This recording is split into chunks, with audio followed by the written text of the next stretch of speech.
અલ્પેશભાઈ, જે પ્રમાણે રાજદ્રોહનો તમારા પર અને હાર્દિક પટેલ સહિત અન્ય 2 પર કેસ હતો તે પરત ખેંચાયો છે, શું કહેશો?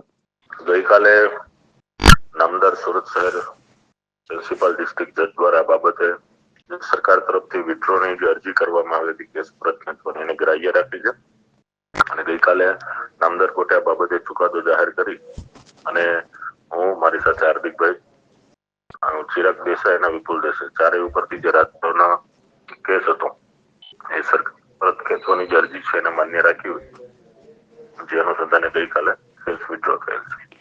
જે અલ્પેશભાઈ, સતત એક સવાલ થઈ રહ્યો છે અને વિપક્ષ પણ ક્યાંક ને ક્યાંક આક્ષેપ કરી રહ્યા છે કે ભારતીય જનતા પાર્ટીમાં આપ સર્વે હોવાથી આપના કેસ પરત ખેંચાયા છે, તેને લઈને શું માનો છો?